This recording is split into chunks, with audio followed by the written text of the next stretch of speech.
was just born. Time she had pneumonia and then she had childbirth and So your mother was in that terrible pneumonia right. thing right after She World died War then. I. Oh my goodness. And I lived with my maternal grandparents, and they were on a 300-acre farm out close to Prince, West Virginia, which is the main line of the C&O Railroad. There was a branch that went to Beckley, West Virginia, and that's where it turned off there. It left the main line of C&O. Was that a coal carrying line? Oh yeah. Oh yeah. Quanamont was where my dad was stationed, and got its name from 5 mountains surrounded the town. It was down in the valley below those 5 mountains surrounding it. And they were on the main line of the C&O, but they had a branch that went north into the coal mine area, and then another branch that went to Beckley, West Virginia. Mm-hmm. And both of those branches had passenger trains on them that went in there. They didn't Just imagine. have very much passenger work, but it'd take 2 or 3 passenger cars. Mm-hmm. And my dad worked on he was yardmaster at Quanamont, which was on the main line. And we always had a big to-do when the passenger trains, the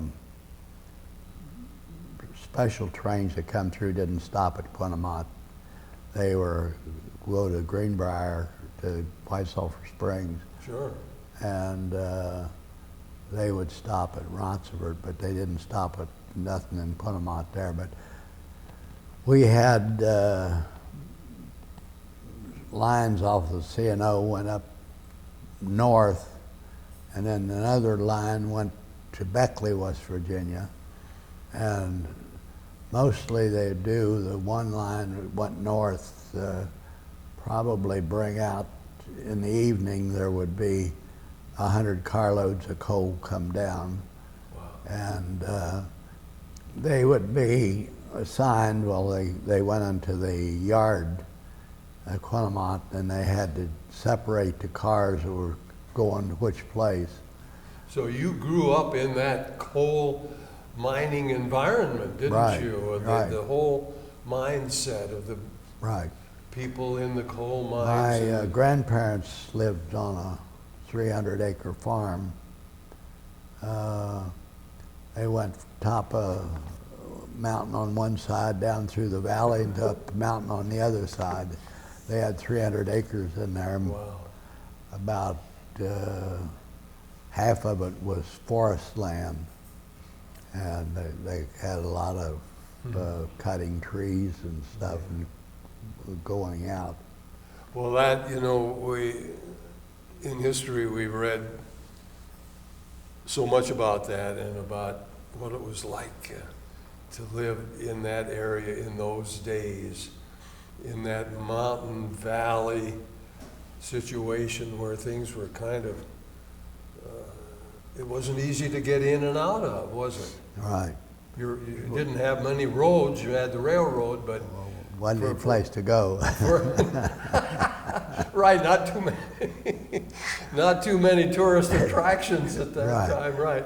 Now, Vern, how long did you live in that area? Well, my you went to high school in Lewisburg, you said. Yeah, but I lived in a little burg called Prince, West Virginia, and about a mile east of that on the main line of the C&O was Quanamont. As my dad was, we had a home close to Prince when my mother was living. My mother died in 1919. Do you remember your mother? Very faintly. I was only 4 years old when she died. And she had, my younger sister was born. She had pneumonia and a flu, and she had childbirth with it. Too much for her. But I lived with her parents on a 300-acre farm. Right, right. What? In high school, for example, now Lewisburg, isn't that where the famous Washington Inn is? Yeah, Yeah. close to Greenbrier Hotel, Yeah, not too far right. away, White Oh, Sulphur yeah. Springs. What was your high school like? Oh, it's very small. I went to Lewisburg. I went to grade school out in the country, north of Lewisburg. But I went, my stepmother's sister was a school teacher, and she taught at grade school in Lewisburg. And I went to school in Lewisburg. Then I moved from Maxwellton, and I would ride with her in the morning. She drove a old Ford coupe, and I'd go to school with her, and I'd go in school, and she taught younger grades, but not the one that I'd gone to. Right. I went to school out in the country. So you finished high school at Lewisburg. At Lewisburg. Then I went to Berea. then you went to Berea College. Right. That wonderful, wonderful school for the That was in people. '32. I went down to Berea. Oh, I see. And Okay. I stayed there during the summertime and Right. worked. Now, along came December the 7th, 1941. Where were you when you heard about Pearl Harbor? I remember I was in living in that time Lewisburg, but my dad was working at Quinamont, West Virginia, which got its name from 5 mountains around, and they had line that came in there from, it was sort of a central place. It was a line that went to Beckley, and it had passenger train that went up in the morning and came down at night. Right. And this was on the main line of the C&O. Then another train that went up in the morning and down at night, it went up north of that, and went into rural areas. Right. Well, you know, it's interesting. You have a wonderful name, McDaniel, and that's a Scottish name. Yeah. And do you have roots going back to Scotland? Or? I never knew my dad's family too much. He had sisters and brothers that were living, but his parents were dead. I think they died. I was born in 1915. I think they died around 19 something like that, or before that. So you're 94 years old? Yeah. Wow. Congratulations. So, You look wonderful. well, I think feel it's just good. terrific. Well, now listen, we want to get into this because you had such a great Navy experience. How did you get into the Navy? Well, time the war came around, I had a brother who had been and gone into the Navy as an enlisted man. And I don't know, I wanted to go into the Navy because of that. And I really had no reason for selecting it other than my brother was in it. Right. My older brother went to VPI, Oh, and I had an uncle who was a judge in Southwest Virginia, well, you have a very, south very, of trying to think of the name of the town in West Virginia that's down there right in the south part. He lived in Lebanon, Virginia, which was south of that. Part of Virginia comes around south of West Virginia. well, you come from a very distinguished family. Well, I don't know about that, but my mother was a Lively, and they were a well-known family in the Yes, southern I should part of West say. Virginia. Where were you first sent when you entered the Navy? Well, I lived in Quinamont. My mother died in 1919, And I had a younger sister was born at the time she died. She had pneumonia, and then childbirth with it was too much for her. And I went to live with my grandparents on a 300-acre farm. Did your grandparents encourage you to go into the Navy?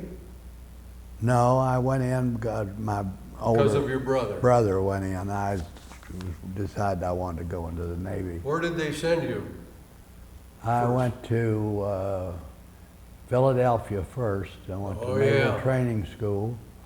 Then I went to... Was that at the Navy Yard there in Philadelphia? It was outside of the Navy Yard. University. Then I went up to Harvard for 2 months, a Naval Training School. It was at Harvard. I went to Harvard Law School.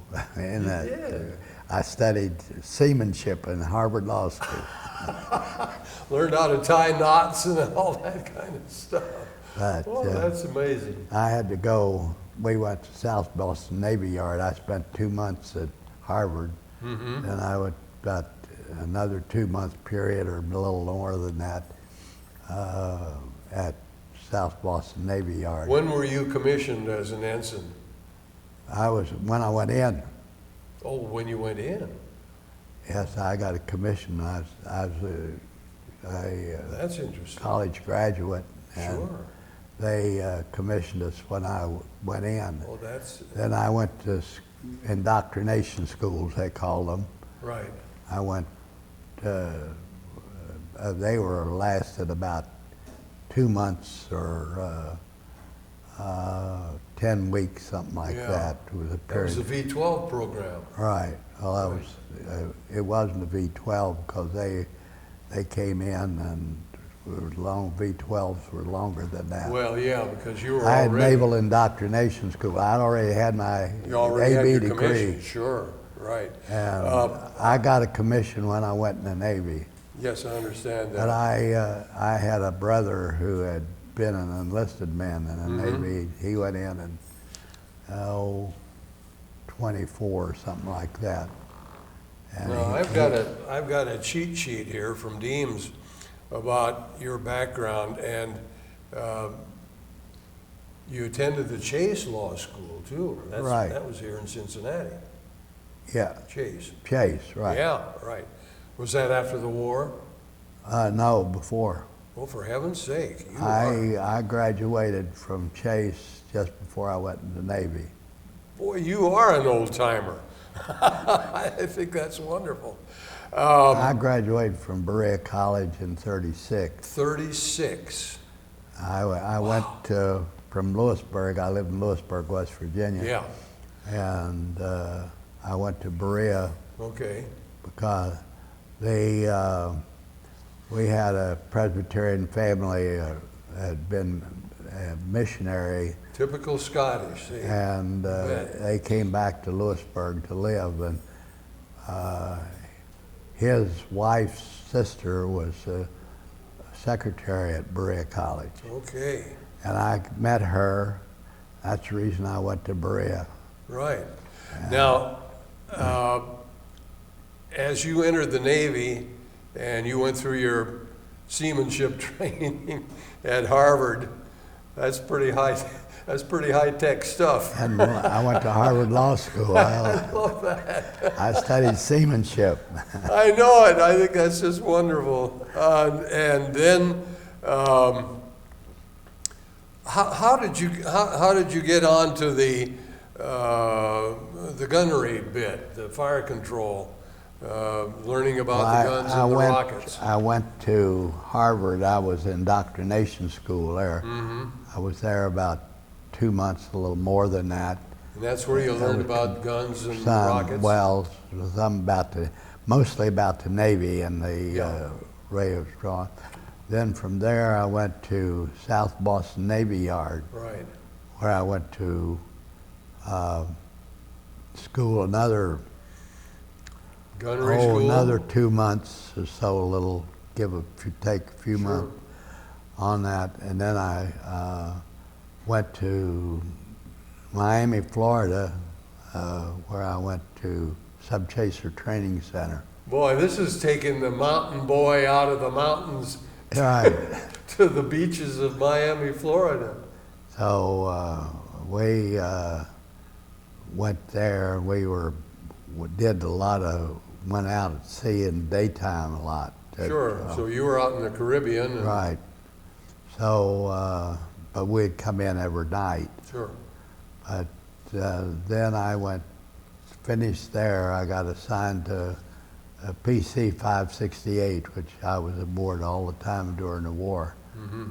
And we were operating convoys from running first when I went board ship. We were going from Trinidad to Guantanamo, Cuba. Oh, I see. And they were convoys were going, mostly oilers, that were taking oil up the east coast of the United States. How much of a crew did you have aboard that PC? It was about 55, something Really? like that, yeah. There were 5 officers and the rest were enlisted men. Right. Now, it says here that you carried rockets Yeah. and depth charges. Depth charge. We had depth charges, and they put the rockets were,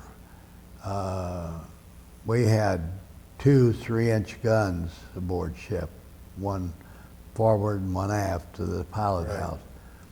They took the 3-inch gun that was aft off and put in a twin 40 millimeter there, and then they put 3 20 millimeter guns. 3 of them was on top of the pilot house, and 2 on the deck just after that.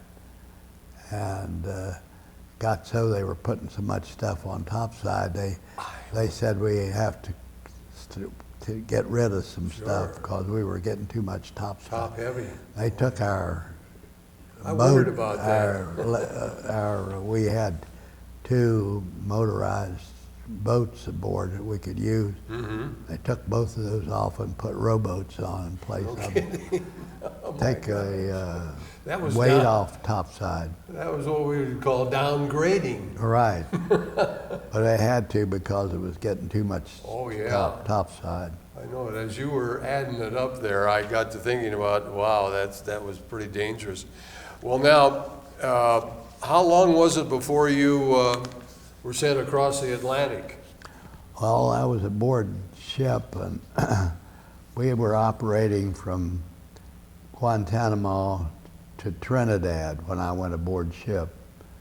And one trip we got down to Trinidad, and we got orders to detach from the Caribbean sea frontier and go to the eastern sea frontier. And we were to take the next convoy heading north, and we left the convoy, went into Guantanamo and refueled, went out and got the same Picked up a convoy. And actually what happened always, that trip, the bunch from Trinidad coming north would meet with a group of ships out of the Panama Canal, and we would pick up ships, and some of those would leave us and go into Guantanamo, Cuba. Mm-hmm. And some of them would go on up the East Coast, oilers. And we had to go in and refuel, and then we went to New York. But we operated on the East Coast, going from Boston down to Miami.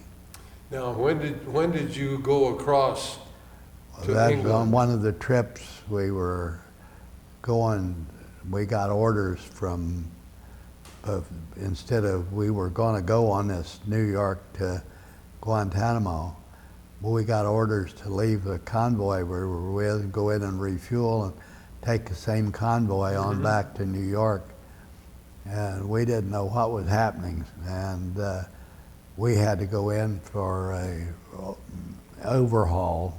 We went back to Norfolk, went into dry dock, and they did a complete overhaul on us and our main engines. Mm-hmm. And Were those diesel engines? yeah, Yeah. they were 16-cylinder diesels with posed pistons, 32 pistons in a. Yeah. So they would meet and they would fire in between. But we were to meet and go into New York to be overhauled. And from there we went back down to Norfolk and we got a convoy where we're going over to England. Mm-hmm. We had tugs towing barges going over for the invasion. And we couldn't see the other side of the convoy. We were on one side. We had 10 tugs towing 3 barges. They sunk one barge and floated another one on top of it, and then they pumped it out. They had another barge that they astern, so they had 3 barges on each tug. And there were, I think, 8 or 10 tugs towing those barges, and they had 3 tugs, rescue tugs, that would, if a tow would break, they would hook it up and back again. And they had. And then, of course, those tugs were used at the invasion at too. the invasion. Pulling They ships went out over, and but so they forth. had Sure. these barges that they were using. These barges were destined to go alongside troop transports, Right. and the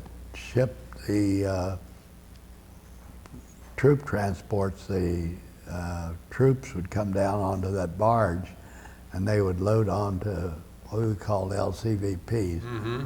They were take about 80 or 90 of them standing into the beach, Yeah. and they would. LCVPs, the bow would go down, Yeah. and then they would run it up on the beach, and they dump the bow down, and the troops would go out. They could also handle generally maybe a tank, Mm-hmm. and some would they Some could use Jeeps the same maybe one, and things like that. or a Jeep Yeah. could go in, Sure. and they would land on the beach. Did you lose in the operation? Did you lose any men going into the water? No. No. Of course, we didn't. I was on a sub chaser, You were on the chaser. and we were acted as a guide. We had Right. Right. around the Now, convoy. we on had. that chaser with depth charges and so forth, I had, you, but you didn't have any mines or anything like you didn't plant no, we any didn't. mines. We didn't. We Okay. were operating in order where we'd be mining. Right. When you got the orders to go in on the 6th of June, finally, what was your feeling and so forth? We didn't know what was going to happen. Yeah. We Had you been aware because of the weather that it had been held up for a couple of extra days? Well, we knew that because we had gotten orders Sure. earlier, and they had to delay it. Sure. We went into Southampton. We went and we had a job. I don't know. We spent about 2 months before the invasion moving ships from one port in South England Mm-hmm. to another to ready them where they were going. So you had some experience onshore in England itself, huh? Yeah. Well, our ship was in there. Yeah. And we were moving landing craft from one port to another because we wanted to separate and get them ready to, Certainly. when they left England, they go right directly to where they were to go on Right. beach. Right. And we had an area, was assigned to us. We had to go in to the beach at high tide and drop markers marking the edges of our beach. Then we had to go back out about 4,000 yards and drop anchor. And we had, I think it was 2 or 3 Navy personnel that were involved with the landing craft. Mm-hmm. And we had never operated with a landing craft. I mean, we had them in convoys, but actually working with them. But the landing craft that they had would haul about 80 troops, and they would go into the beach and drop the front end of it down, and the troops would go off. And usually they'd send in a tank, and 30 or 40 troops would go in, and they would all go into the beach.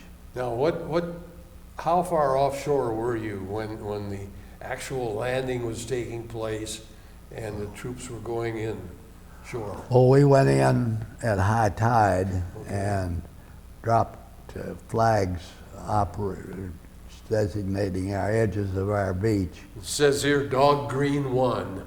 Right.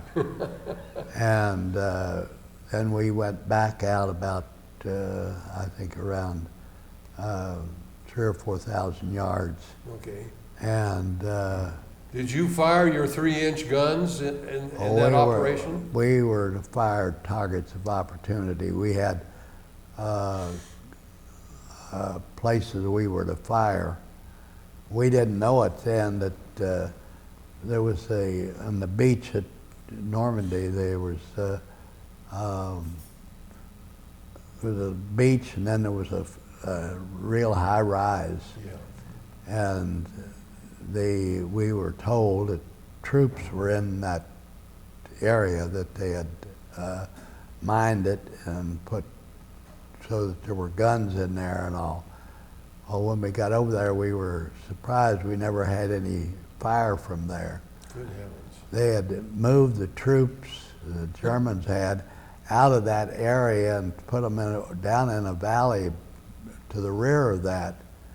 And they were sitting ducks to aircraft going in. Right. And I don't know whether they ever did. It was a botched up deal, I think, as far as I know.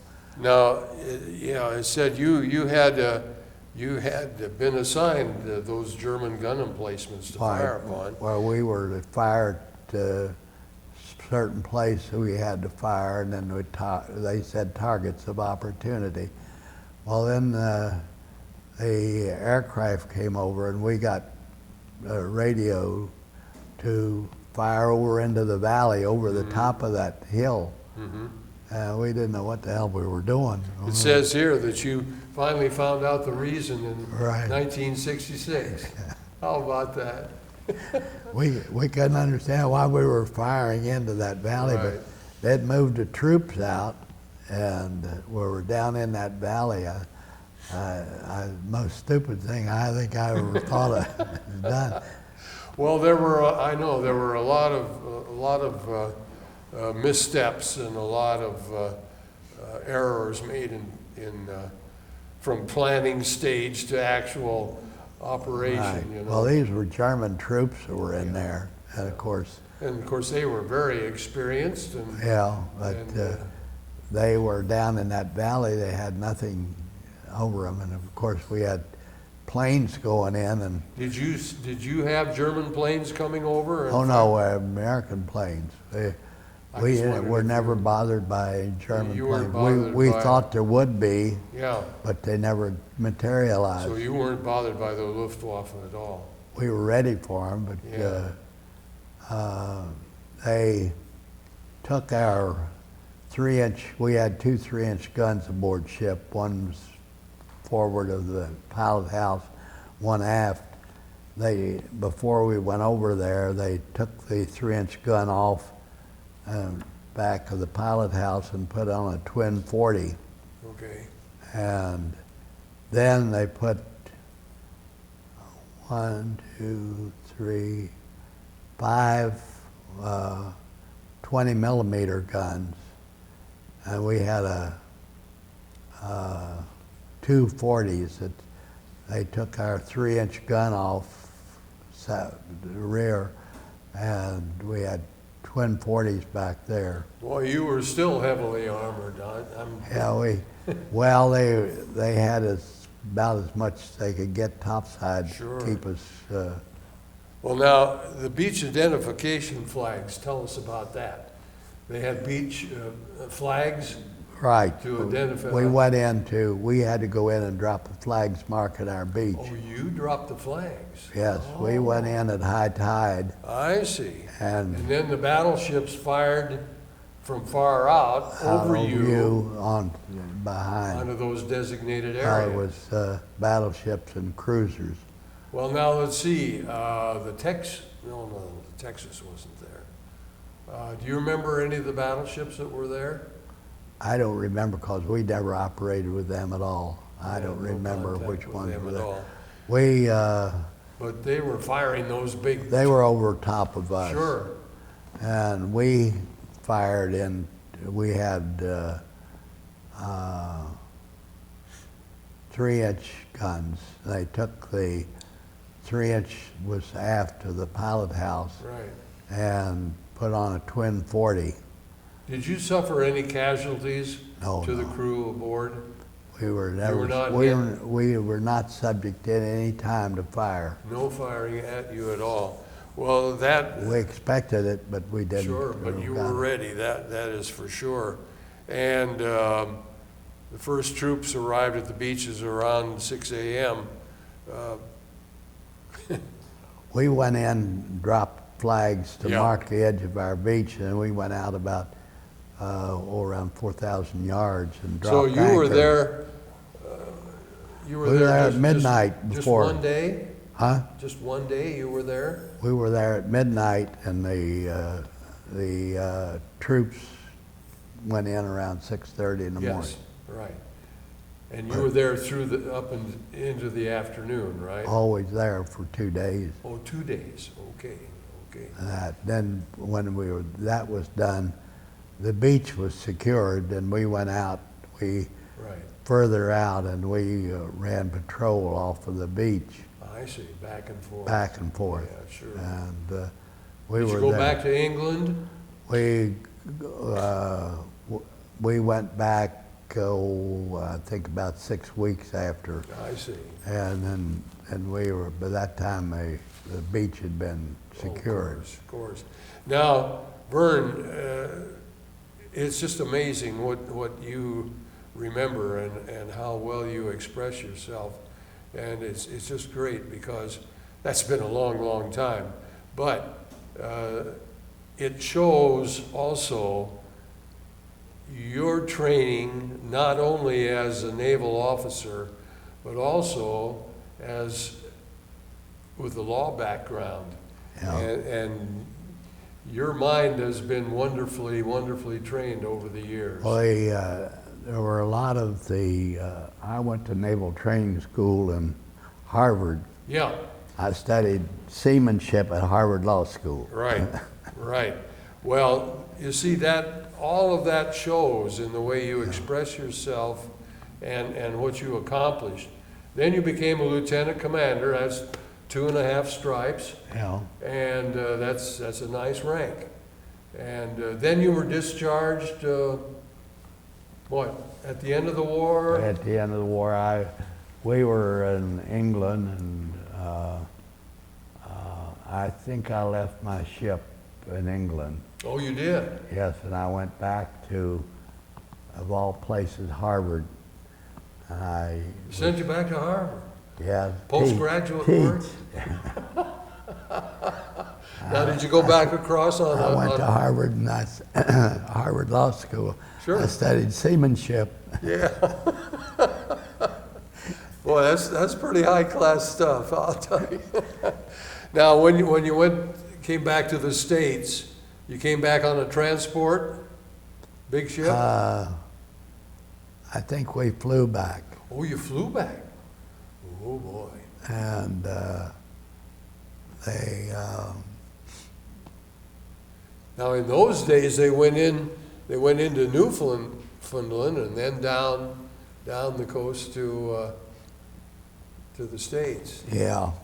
Well, I think we went in and flew directly into New York. We went to Long By Island. that time, the war was over. Right. Yeah, right. Well, now, when you were discharged, did you come back to West Virginia? No, I'd been, when I graduated from Berea Yeah. in '36, I came to Cincinnati, Oh, I see. and So you had a base here? I had, we used to, I was at Berea, we had people came on campus and wanted to visit the school because Sure. the difference in the type of education. And we, I worked for the secretary's office. We had a couple who had been missionaries, Presbyterian missionaries in China, and the wife's sister was the secretary at Berea College. Mm-hmm. And I met her, and of all places, I got a job in the secretary's office. With all this high-powered Harvard training and everything. So I had, we took people around the campus Sure. there. And Did people come to recruit students for Well, jobs? they were mostly because during the war, Harvard was pretty much taken over by the Navy. Oh, sure. And Then there was the GI Bill Yeah. after the war. right, and they had a lot of this going on, and the GI Bill was to get them back to, so they could get accustomed to it. Sure. I had already graduated from law school before Right. I went into the Navy. Now, when did you come to Cincinnati? I came to Cincinnati before the war. In fact, I graduated at Berea in '36. Yeah, but you weren't married at that time. Oh no, When did you get married? it's after the war. After the war, here in Cincinnati. Yeah, Oh, I see. And you raised your family here? yeah, How many children did you have? 4. 4. Yeah, Let's see. all girls. All girls? Yeah. Oh my golly. We, You were surrounded by women. I had guys that I was in the Navy with, and we were pretty close together. There were 4 of us. We all had girls, and there wasn't a boy in the crowd. Oh, God. We thought there was something we lost during the war. Where did we go wrong, huh? We're just kidding, you know that. Well, that's just fascinating, and the thing, Vern, that was so wonderful about our nation, and of course, in the first place, we were greatly unified. Our whole nation was involved in that war effort, and you know that 16.5 million people served in the armed forces from this country. 16. The reason I chose the Navy, I had my older brother was in the Navy. You had He was that a enlisted influence. man. Sure. Join the Navy and see the world. So I went in, and he had been in the Navy, I guess, 12 or 14 years. What was his rate? He was a signalman, Oh, boy. and That was a great rate, you bet. so That was a right arm rate. so I went in, and I outranked both of my brothers. My oldest brother was in the Army. Did they salute you? I told him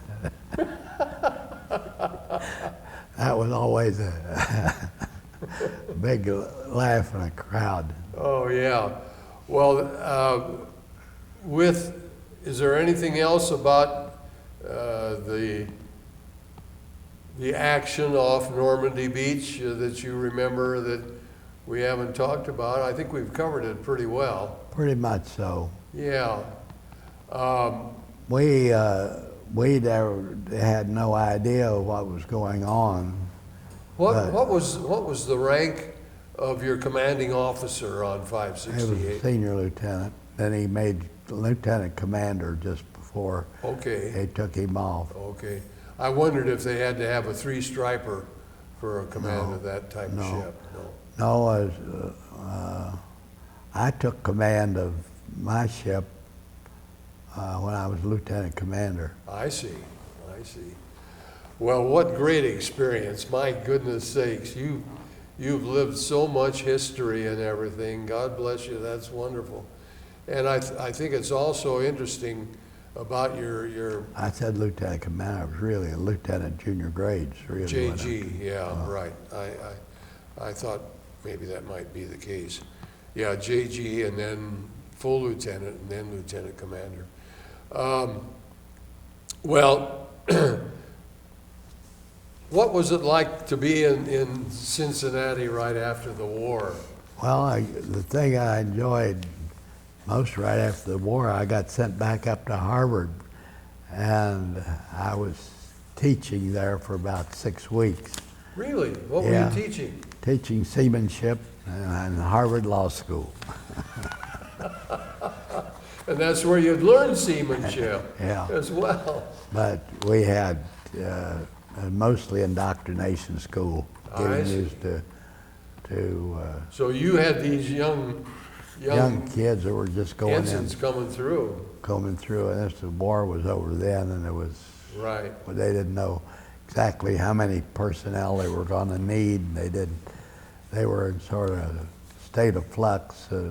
Well, that was pretty good duty, being in Cambridge and in peacetime. Yeah, I mean, that was pretty good duty, I'll tell you that. Now, when did you meet your wife? I met her here. You met her here in I Cincinnati? came back to Cincinnati. She was a Cincinnati girl. Yeah, Okay. Where did she go to high school? Marge. He wants to know where you went to high school. Yeah. Oh, I see. And and she learned bookkeeping and things like that? Yeah, that was a wonderful thing. There were so many people that were, and of course our country needed, we had to rebuild, we had to change to peacetime and from the Well, I wartime. came back. I had to go to school to refresh. I'd already been admitted to practice law I see, before I went in, right. but it was immediately before I went in. I, of course, was out of law for, 3 years. Right. And I had to refresh. We had indoctrination school that we went to get ourselves back into shape again. Did you go back to Chase? I went back to Chase, Yeah. and I lived at the Y for 5 years, I guess, Really? but counting the time before the war and then after. Right. So you were married in 1948 or 7 or 6 or? What was it, Marge? When were we married? 48? I must tell you, this is the second marriage, and we've been married 55 years. He was married to someone else when he was in the Navy. But I have learned of all his experiences because we have talked and talked. There are some things that he has really missed telling you that I think were really important. On their way back, he said that they were picking up bodies in the water. Oh, yes. And they were on board ship, and he said one particular instance, he said they were sitting on the deck, and he said he went by, and this man was sitting there, and some of the bodies were blown up, and, and he said when he went back by, the man was gone.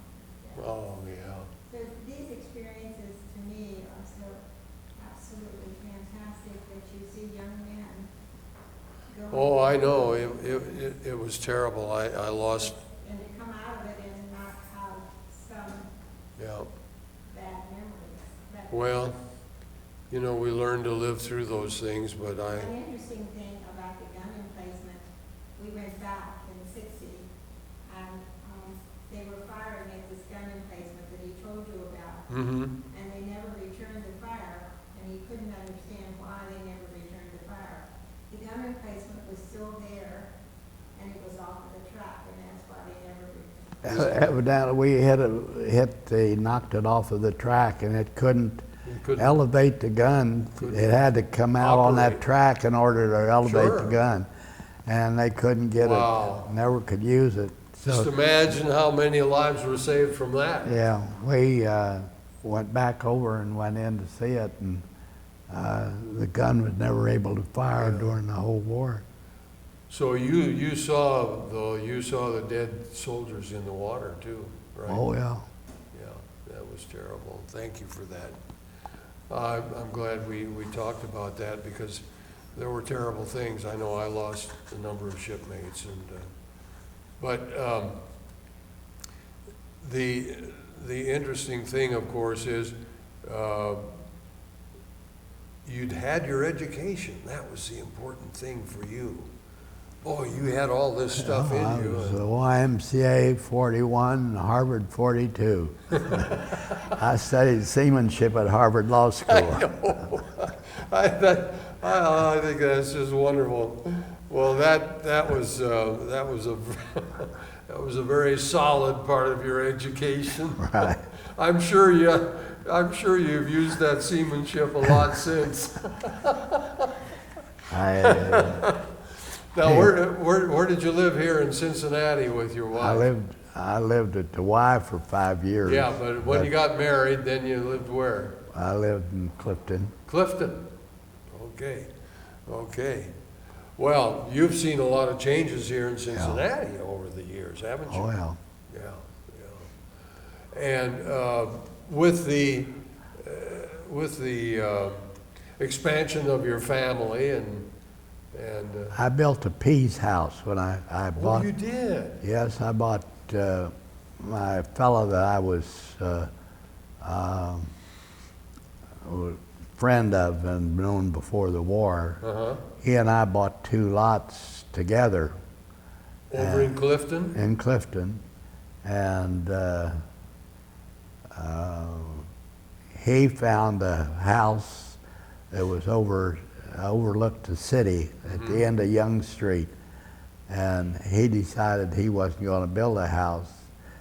He going to buy that house there overlooked the city.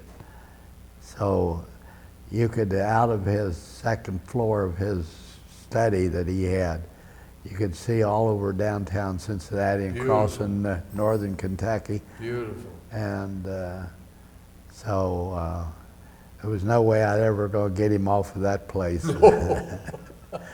So we had bought 2 lots together in Clifton, where we're living now, and I bought the other lot from him. Well, then you were in an early Pease Yeah. house. Right. Right. And I built the house there before I bought the other lot from him. And You still have the other lot too? oh yeah, Yeah. I wasn't gonna get rid of it. I didn't want anybody building next to me. No. Those houses were put in, there were only, maybe 6 or 8 feet off of the line, Sure. and it meant 16 feet between the houses. Well, then, being there in Clifton, was your law practice downtown? Yes, So you took the... I was in the Second National Building. Oh, yes. I first went down Union Central Building. I was with a Charles Pultz, and he did most represented building and loan. He had 2 or 3 of them. Things got sort of tight, and as it happened, he said that he had an older fellow was working with him, was crippled, and did titles for him, and he didn't have that much. Well, meantime, I'd gotten acquainted with another attorney who was Tischbein, and his uncle was in law with him, and he decided to retire. And about the time that I was broke up with this other firm, he wanted me to come over and with him. Well, they represented, I don't know, about 8 or 9 building and loans. Oh, yes. Most of them were one night a week associations. And when we did loans, why we would have to close them at night on the night they met at the building and loan, because they'd be one night a week association. There were 2 or 3 of them were in Mount And Adams. in those days, there was a building and loan almost on every corner in town. No, I out had there. 3 of them were up in Mount Adams. How about that? One was right across the street from the other one. I'll be done. I know it. That was an amazing Cincinnati. Mount Adams Building Company and the Mount Adams Building and Loan Association. And one of the officers in one of the building and loan was also on the board of the other building and loan. And they were met one night a week. And we had in our office, I was with a Tischbein, we represented 9 or 10 Right. building and loans, and there was only 1 or 2 of them that were daylight associations. Right. I represented the Cabinet and the Supreme, and we combined the 2 of them, moved out to Delhi. And the name, of course, the name Tischbein, they also had part of the family was in the pharmacy business. Well, there were some, but my partner, I was with Pultz, and I moved, his uncle was in the office with him, and he was going to retire. So I moved, took his office, Right. and I had job of these associations. There were only 2 of them were daylight associations. Right. Most others met at night. Well, we're coming down the end of our time here, Vern, and I just want to say and thank you for your story, and not only your story, but also, of course, your outstanding service to our nation in a time of great peril. And you've served it well, and we're proud of you and thankful to you for what you've done. And you've been a solid citizen in the community here, and 4 daughters, and my goodness sakes, it's just been a wonderful life for you. And you have your charming wife with you and your daughter, and I think it's just been amazing, and truly, as we talk to our veteran people, some people will say, oh, I didn't do anything, or you don't want to hear my story, or they're modest and so forth. But it's important to get this on the record, because you will get a DVD of this interview for your family. And a copy of it will go into the archives here in the public library, and a copy will be sent to Washington, D.C., to the Library of Congress archives. And it's on the website. They have a website, so can't do anything about it now. Whatever you've said is on the record. Okay. And we're so proud of you and thankful that you're 94 and still kicking, and you got more to go. Okay. And we thank you so much, sir. Okay. God bless. Right.